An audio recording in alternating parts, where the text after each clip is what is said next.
ഈ നിലമ്പൂർ തെരഞ്ഞെടുപ്പ് UDF നടത്തിയ ഒരു രാഷ്ട്രീയ ഗൂഢാലോചനയുടെ ഉൽപ്പന്നമാണ്. കേരളത്തിന്റെ രാഷ്ട്രീയ ചരിത്രത്തിൽ ഒരു ചതിപ്രയോഗം പോലെയാണ്, ഒരു രാഷ്ട്രീയ ചതിപ്രയോഗമാണ് UDF നടത്തിയത്. അവര് ലോക്സഭാ തെരഞ്ഞെടുപ്പിന് ശേഷം നിയമസഭാ തെരഞ്ഞെടുപ്പിന് തൊട്ടു മുമ്പായി ഒരു നിയോജക മണ്ഡലം തെരഞ്ഞെടുത്ത് അവിടുത്തെ LDF പിന്തുണയോടുകൂടി ജയിച്ച സ്വതന്ത്രനെ രാജിവെപ്പിച്ച് ഒരു ഉപതെരഞ്ഞെടുപ്പ് ഇവിടെ സൃഷ്ടിക്കുകയാണ്. രാഷ്ട്രീയത്തിലെ നേർവഴിയല്ല, വലിയ ഗൂഢാലോചന എന്റെ പിന്നിൽ നടന്നു. കേരളത്തിൽ ഇന്നത്തെ രാഷ്ട്രീയ സ്ഥിതിഗതിയെ സൂക്ഷ്മാംശത്തിൽ പരിശോധിക്കുന്ന ഒരാൾക്ക്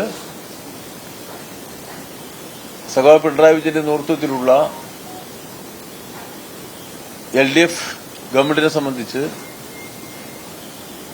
മികച്ച അഭിപ്രായം ജനങ്ങൾക്കും ഇടയിലുണ്ട് എന്ന് മനസ്സിലാക്കാൻ സാധിക്കും. ഗവൺമെന്റ്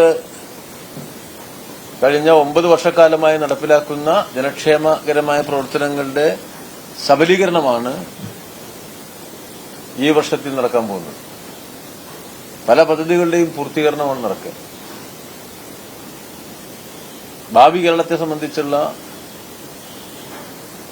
വലിയ സാധ്യതകൾ തുറന്നു വയ്ക്കുന്ന ഭരണനിർവഹണവുമാണ് നടന്നുകൊണ്ടിരിക്കുന്നത്. സ്വാഭാവികമായും മൂന്നാമതും ഇടതുപക്ഷം എന്നത് കേരളത്തിലെ പ്രതിപക്ഷത്തിന് ആലോചിക്കാനാവില്ല, കേരളത്തിലെ പ്രതിലോമ ചേരിക്കും ആലോചിക്കാനാവില്ല. അതുകൊണ്ട് നേരിട്ടുള്ള ആ തെരഞ്ഞെടുപ്പിൽ രാഷ്ട്രീയ ബലാബല പരിശോധന നടത്തുന്നതിന് മുമ്പായിട്ട് കൃത്രിമമായ ഒരു തെരഞ്ഞെടുപ്പ് വിജയത്തെ നിലമ്പൂരിൽ രൂപപ്പെടുത്തിയെടുക്കുക എന്ന രാഷ്ട്രീയ ഗൂഢാലോചനയുടെ ഉൽപ്പന്നമാണ് ഈ ഉപതെരഞ്ഞെടുപ്പ്. പക്ഷേ അവർ വിചാരിച്ചതുപോലെ എല്ലാ കാര്യങ്ങളും നടക്കുന്നത് എന്നാണ് തെരഞ്ഞെടുപ്പിന്റെ തുടക്കം മുതൽ നമ്മൾ കണ്ടത്. കേരളം ഇത്തരം രാഷ്ട്രീയ ചതിപ്രയോഗത്തിന്റെ കൂടെ നിൽക്കില്ല. എളുപ്പവഴിയിലൂടെ, കുറുക്കുവിദ്യകളിലൂടെ ജനങ്ങളുടെ അഭിപ്രായങ്ങളെ അട്ടിമറിക്കുന്ന തരത്തിലേക്ക് കാര്യങ്ങളെ നീക്കിക്കൊണ്ടുപോകാനുള്ള പരിശ്രമവും കേരളം അംഗീകരിക്കാൻ പോകുന്നില്ല. ഇപ്പോ തെരഞ്ഞെടുപ്പ് പ്രചരണ രംഗത്തേക്ക് വന്നപ്പോ രാഷ്ട്രീയ നിലപാടുകൾ ചർച്ച ചെയ്യാൻ UDF നിർബന്ധിതമായി. പൊതുവിവാദങ്ങളെ രൂപപ്പെടുത്തി രാഷ്ട്രീയേതര വിഷയങ്ങളെ മുന്നോട്ട് വെച്ചുകൊണ്ട് മുഖ്യമന്ത്രിയെ വ്യക്തിപരമായി കടന്നാക്രമിച്ച് വ്യാജ പൊതുബോധ നിർമ്മിതി എന്ന UDF ലക്ഷ്യം ഈ നിലമ്പൂരിലെ തെരഞ്ഞെടുപ്പിന്റെ ഒരു ഘട്ടത്തിലും ഇവിടെ വിജയിച്ചില്ല. UDF തയ്യാറാക്കിയ അജണ്ടയിൽ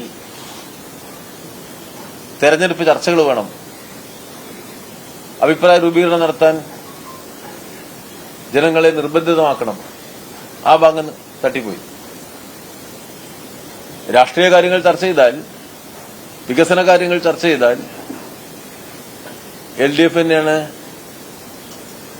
മുന്നിൽ നിൽക്കുക. അപ്പോ അവരുടെ തെരഞ്ഞെടുപ്പിലെ തന്ത്രങ്ങളാണ് പരാജയപ്പെട്ടത്.